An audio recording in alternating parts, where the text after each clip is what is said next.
Welcome to this week's edition of the Seekonk Speedway Race Day Rewind, produced by Souza Media, where we recap all the weekend's racing as part of the 75th anniversary season of the Action Track of the East. The Seekonk Speedway podcast series is a production of Seekonk Speedway and Souza Media. For more information on Souza Media, visit kylesouza.com. And for more information on Seekonk Speedway, visit seekonkspeedway.com.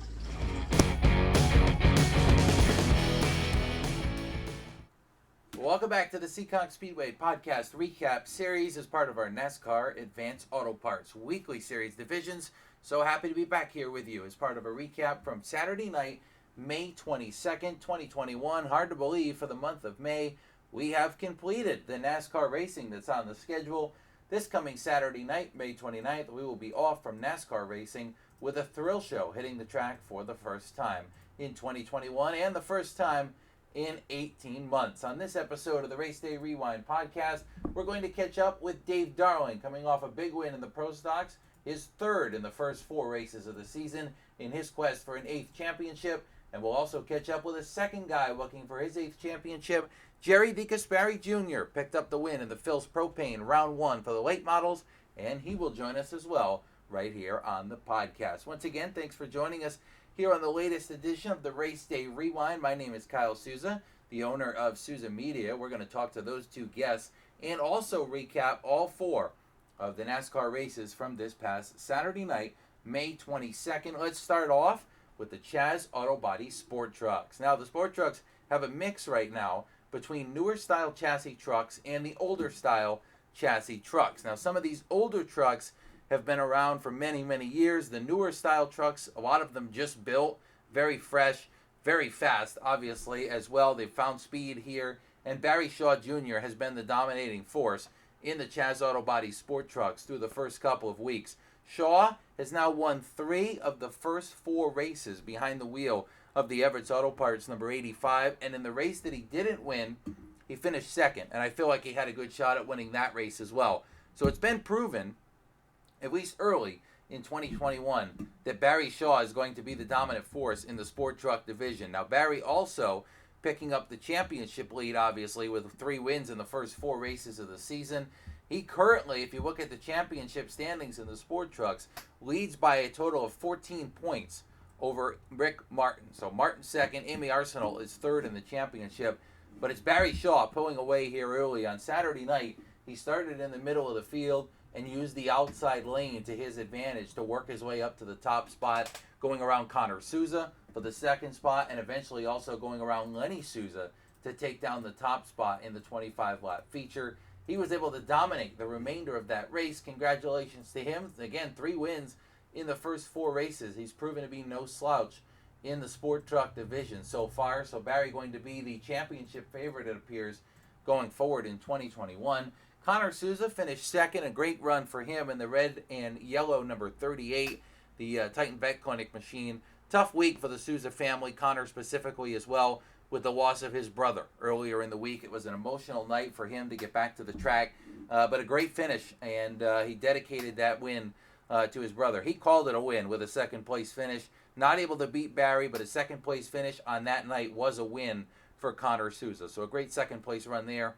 Brittany Campbell finished third. That is her second straight podium finish in the Chaz Auto Body Sport Trucks. She has one of the newer style trucks. The newer style trucks take positions 1, 2, and 3. And Brittany Campbell takes the number 8 to a third place finish for the second straight week. So a fantastic run for her behind the wheel. The whole top 5 in the sport trucks, Barry Shaw wins it. Connor Souza second. Brittany Campbell third. Rick Martin was fourth, coming off his victory the week before. And former sport truck champion Mike Duarte, who's been out of the late models due to a motor issue, returning to the sport trucks with an older style chassis and running solidly inside the top 5. So the Chaz Auto Body Sport Trucks, again, are off this coming Saturday night for Memorial Day and the Thrill Show. They will be back on Saturday, June 5th for their next main event. If you take a look at the packed Seekonk Speedway schedule for the 2021 season, June 5th is a round 1 race for the Phil's Propane Series for the Pro Stocks. The Sport Trucks will go for 25 laps.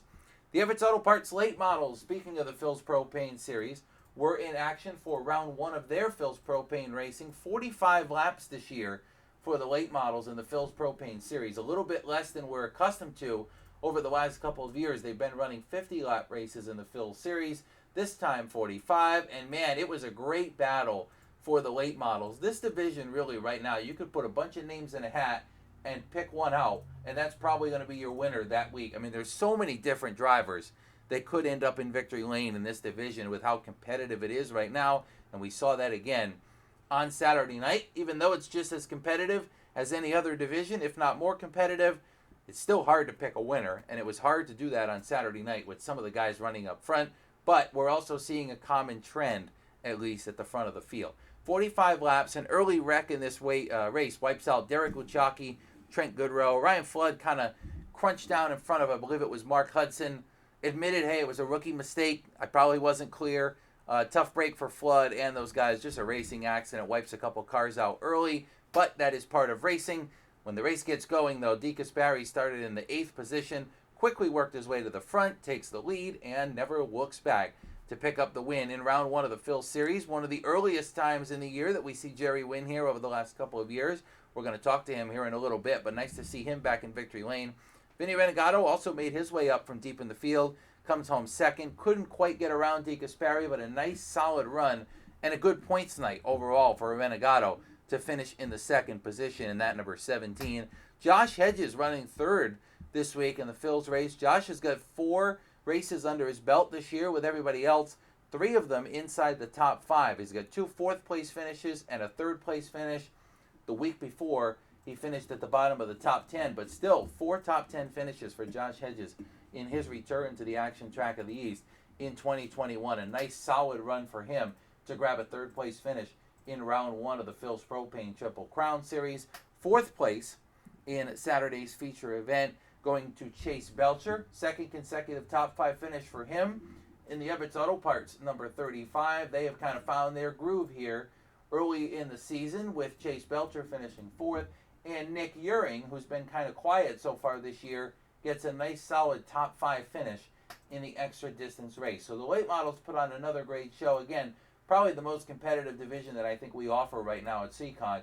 Not that the other divisions have not been competitive, but this one's just been all over the map with who runs up front and who ends up in victory lane. So 4 winners in 4 races for the late models. Should be interesting again, like the others. They'll be off this Saturday, and we'll be back on Saturday, June 5th for a 30-lap main event. We're going to take our first break of the Race Day Rewind podcast from May 22nd, 2021, and we will catch up with Gerry DeGasparre around the turn, chasing his 8th championship and a victor early on in the season in round 1 of the Phil Series. Stick with us.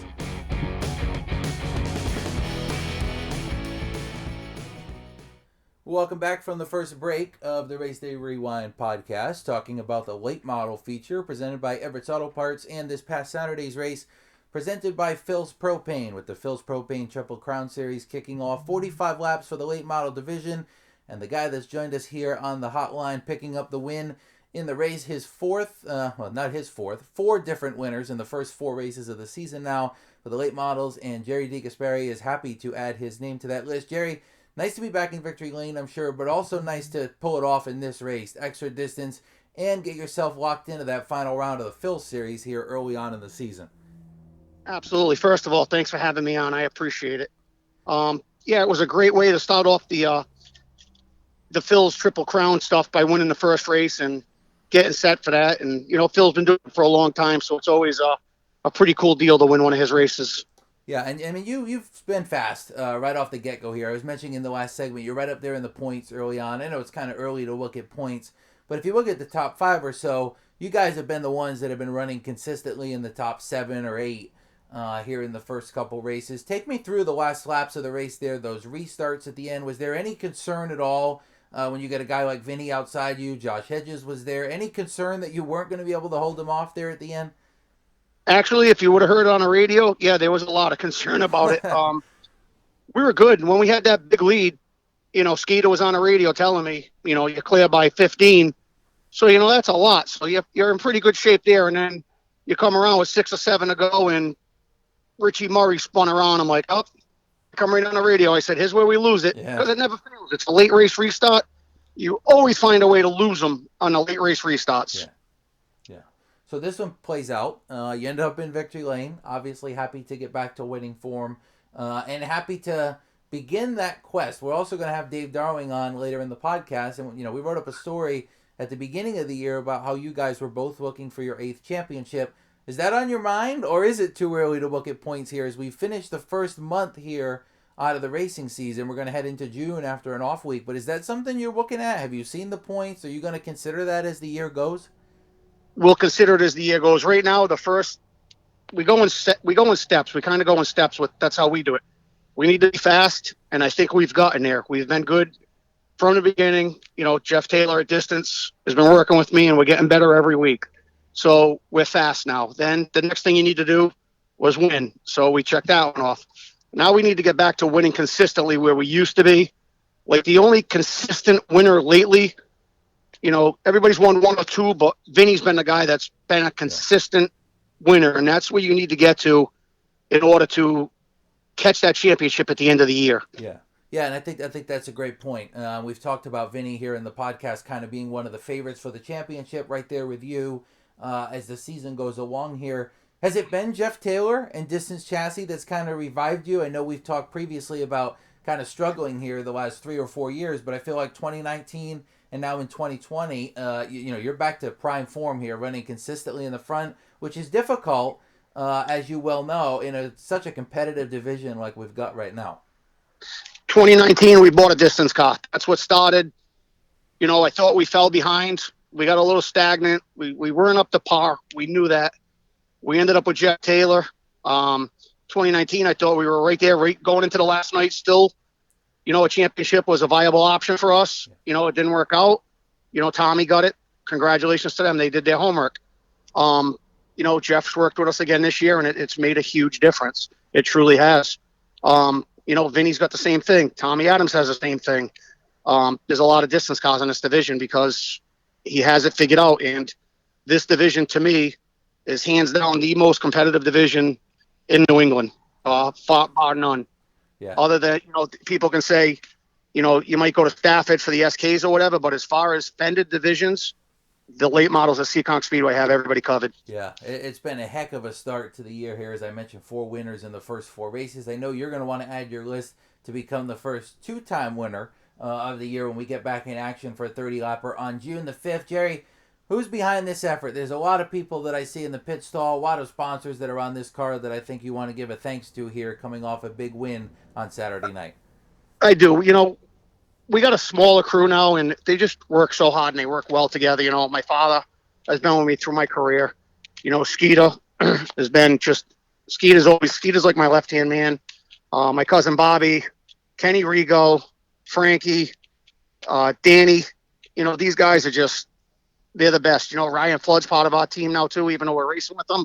So it's been great. The crew is they work hard. They're there, whatever we need to be so many nights of the week. And, I appreciate all their time, and, my wife Tracy and my daughter Bryce for allowing me to do this, and, the rest of the family that just support us. We wouldn't be able to do it without them.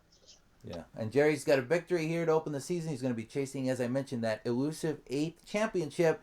And Gerry, I'm going to talk to your friend Dave Darling coming up later in the podcast. Any words for him? Are there a little bit of a shot going towards him maybe that you might be the one to grab it before he is? Because technically, if you both we raced before him, exactly. That's right. So technically, you could be the first one, and that's going to be pretty cool to think about here. I know we're far away from September, but it's going to come up quick. It is, and you know what? If we're both lucky enough to do it, that'd be cool. At least I could say I did it before him. At least I get to do something before him. Yeah. Right now, as everybody knows, the road through the Pro Stock Championship is going to run through Dave Darling. They just have, all their I's dotted, their T's crossed, their eggs in a basket. Whatever expression you want to use, they have it right now. Yeah. I watch the race every week, and I hear the people hating on them and this and that. Don't hate on them. You respect what they're doing, because we might never see something like this again, as good and dominant as they are. Yeah. It's far what anybody could have expected, what they've been able to do. And Gerry and Dave chasing that 8th championship, and see how that plays out here over the course of the year. I'm sure we'll be monitoring that and much more. Gerry, thanks for a few minutes. Appreciate it. And we'll see you back here in a couple weeks. Enjoy your Memorial Day off weekend. Thank you, Kyle. I appreciate it. And thanks for having me on. I greatly appreciate that also. All right, we're going to take a quick break. When we come back, we will talk about the Helger South Coast Power Equipment Sportsman, the Pro Stock Thriller, and then we will chat with Dave Darling. Stick with us.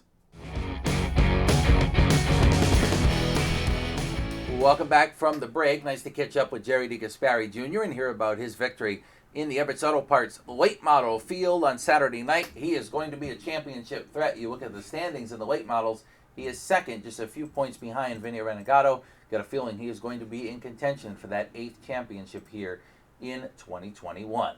All right, on to the Helger South Coast Power Equipment Sportsman Division. Their 25-lap feature on Saturday night. The week before, it was their first race of the Phil Series. Chad Baxter went to Victory Lane. This week, no different. Chad Baxter back in Everts Auto Parts Victory Lane. That is the third time in the first 4 races that we see that RLS performance number 0 in Victory Lane. Baxter clearly has the fastest car. They've clearly figured it out here in the early season, and they are going to be threats all year in the Sportsman division. He makes it look pretty easy coming from deep in the field. I believe he started about 16th or so, and he took the lead in the first half of the race and never looked back.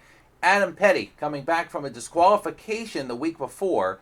He got disqualified from his podium finish on May 15th. He comes back here on Saturday night, the 22nd, and rebounds with a solid second-place finish. He did pass inspection, so fantastic rebound for Adam Petty. I saw they had a little bit of a fundraiser that went on last weekend and made some money there to put towards the race team. Had a great time, and he comes out and finishes second in the 25-lap Sportsman feature. So a nice run for him.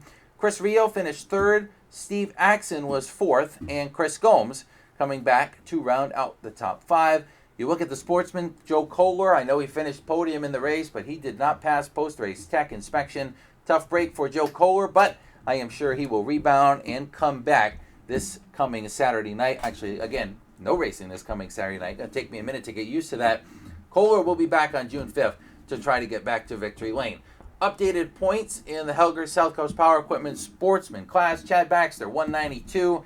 Ed Perry, second, 160. So it's a 32-point gap already for Chad Baxter. That is impressive in the Sportsman division. To jump out there that early, this is obviously one of the most competitive divisions that we offer week in and week out, and Baxter has made it look easy in the first 3 weeks, actually the first 4 weeks, 3 wins behind the wheel of that number 0. So the Sportsman will be back on June 5th for a nice solid run with a 25-lap feature. And again, sponsored by Helger South Coast Power Equipment, the Sportsman division. Helger's is located in Westport, Massachusetts, and they offer all kinds of power equipment needs to get you through the summer. You can give them a call at 774-264-9550. So nice solid run for Baxter back in Victory Lane. Let's move on to the Pro Stock division before we welcome in our second guest of the podcast for the week. And a dominating performance by nobody in this race. This was a typical Pro Stock thriller. If you'd like to watch the whole race, you can check out our YouTube channel. Subscribe to our YouTube channel. You can watch all 4 races from last Saturday night. However, you're going to want to watch the Pro Stock race. Dave Darling picks up the win. There's no surprise there. Not that anybody is overly surprised that Dave Darling was in Victory Lane. However, I am surprised with how he was able to do it. Fast forward to the middle of the race. Dave Darling is running inside the top 7 or so. Contact on a restart. Darling goes around on the front straightaway. Everybody's all amped up. Oh my goodness, Dave Darling's in the back. He spun out late. He's not going to run in the front this week. Somebody else is going to win. And Dave Darling just puts a full-on waxing on the field. And to me, I have not seen a run like that in my entire life at the racetrack. That was incredible, what he was able to do. You got to watch it if you didn't see it. Coming from all the way in the back to all the way in the front in a matter of, 10 laps or so, 15 at most. Man, Mike Brightman ran a good race. Got to give him some credit. Mike Brightman ran a great race up front, picking up the lead. And, he was a little bit all over the place up front, running from the bottom to the top, trying to hold the whole field behind him, trying to do what he had to do to get to Victory Lane. It was not his best performance in the last 3 laps. I know he wants those last 3 laps back. However, the car did break. Brightman leading the race in the final 3 or 4 laps, and the car broke. Apparently a spindle and a tie rod went down, and unfortunately it hurt Mike Brightman's chances of winning.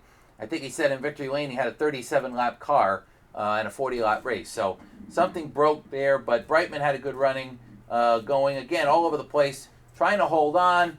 Typical Pro Stock racing, and Seekonk did a good job, at least keeping the fans on the edge of their seat as well. behind the wheel of the 27, but he's not able to seal the deal. Darling picks up the win. Kuhn second, Mike Brightman was third, Ryan Van Ness fourth, and Dylan Estrella rounds out the top five in the official finish for the Pro Stocks. Colby Fournier finished in the top five in fifth, but did not pass post-race inspection. So Estrella jumps up to fifth.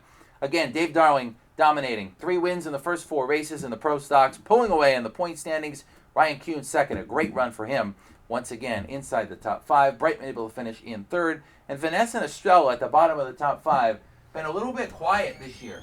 So we'll watch what happens over the next couple weeks. Take a quick break, and we will welcome in Dave Darling.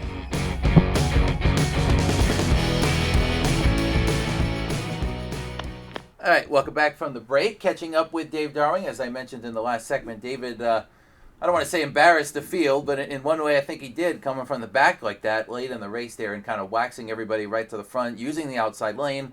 Dave, we've seen you do this before, but I feel like Saturday night was kind of a new level. With everything that happened up there at the end, everybody kind of stacking up the bottom, you went to the outside. But when you spun out there with 10, 15 laps to go, did you really think you had a chance to get all the way back to the win? No, I mean, that's not a lot of laps left. So, I mean, I knew we didn't have a ton of damage when we went green. I was like, okay, how's the car? And the car felt pretty good. Actually, maybe a little bit better than before we got spun out.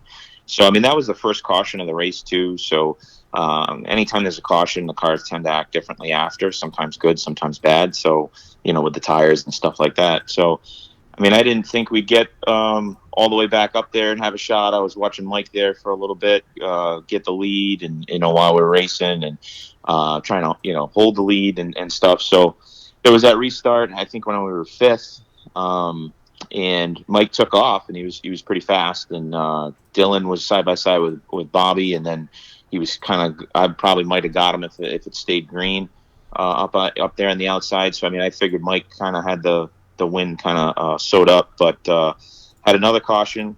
Somebody spun or whatever happened, and that put us fourth. And I wasn't very confident in fourth either.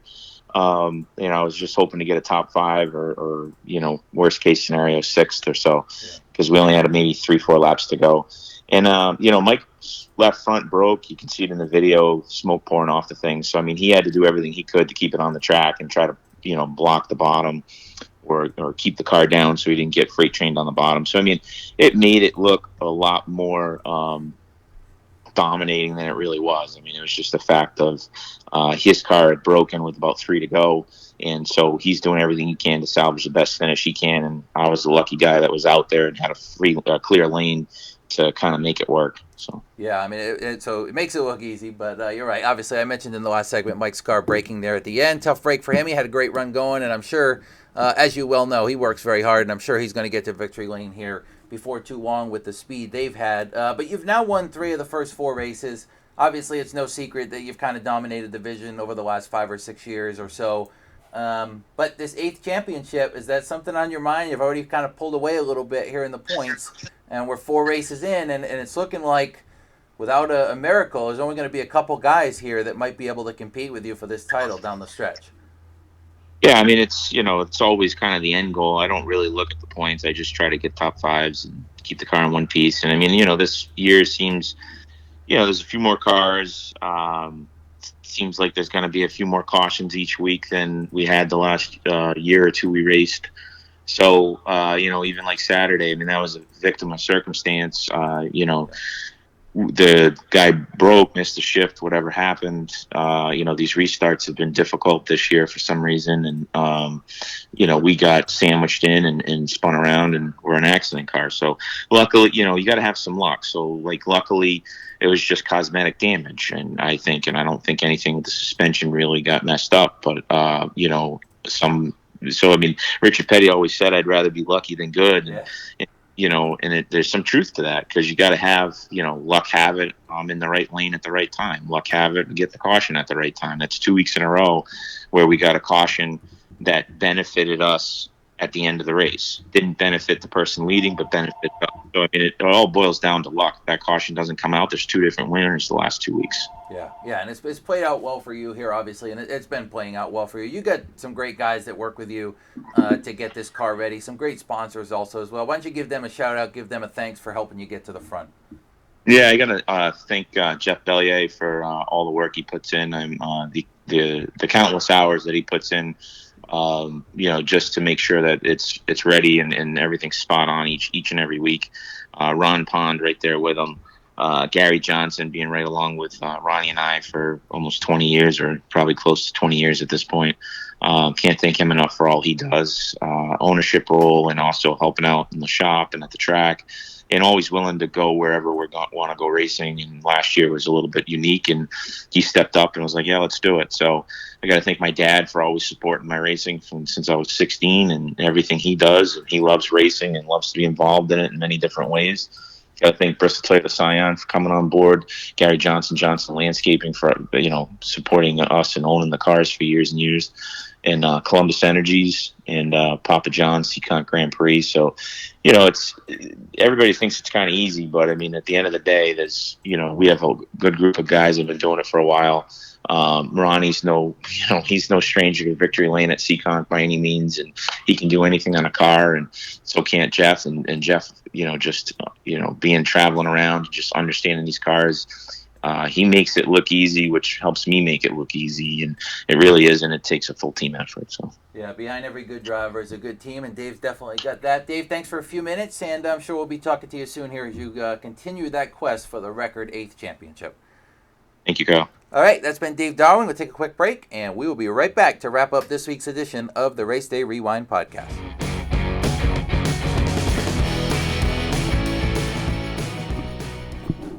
All right, welcome back to the podcast, and nice to catch up with Dave Darwin over the course of the last segment there to hear about his victory in the 40-lap Pro Stock main event on Saturday, May 22nd. You take a look at the updated Pro Stock point standings, and there is no surprise there. Dynamite Dave leads the point standings in quest of that 8th championship. Ryan Kuhn, though, a strong run so far in the 2nd position in the championship. I think if he runs the full season, and Dave Darwin does stumble just a little bit, it could be the year for Ryan Kuhn to maybe pick up a win in the Pro Stocks, and could he contend for that championship? That's something we'll be monitoring over the course of the year. So there we have it, the recaps of this past Saturday night, May 22nd, as part of the podcast series. Want to thank Dave Darwin and Gerry DeGasparre for joining us, and want to thank you, the listeners, for catching the podcast each and every week. If you're listening to us on Apple Podcasts, want to let you know that you can also listen to this podcast on our YouTube channel, where you'll have some photos and video in the middle of it as well. Maybe something to watch while you listen. That is something you should check out. Also check out our YouTube channel for all of the races over the course of the 2021 season, including the races last Saturday night. The full videos, courtesy of Yankee Racer and Seekonk Speedway, are up, and you can check all of that out again at our YouTube channel, Seekonk Speedway. Check out SeekonkSpeedway.com for the latest news and updates and our social media channels. Of course, this coming Saturday night, I'll mention again, we are off from NASCAR Saturday Night Racing, the first Memorial Day thrill show of the year. Actually, the only Memorial Day thrill show, the first thrill show of the year, and the first one in 18 months. Looking forward to a full capacity night for the first time since the beginning of the COVID pandemic. Our NASCAR divisions are back on Saturday, June 5th. Also, check out our Fast Friday series kicking off this coming Friday night, May 28th. The future stars of the Speedway are in action with the Seekonk Grand Prix Bandoleros, Sport 4s, Helger's Pure Stocks, the Knicks Pit Stop Legends also on the track in 2021. Again, this Friday, May 28th, Fast Friday kicks off. There will be a separate podcast as a preview to the Fast Friday season. For now, thanks for joining us, ladies and gentlemen. Enjoy the rest of the week, and we will see you again soon at Seekonk Speedway.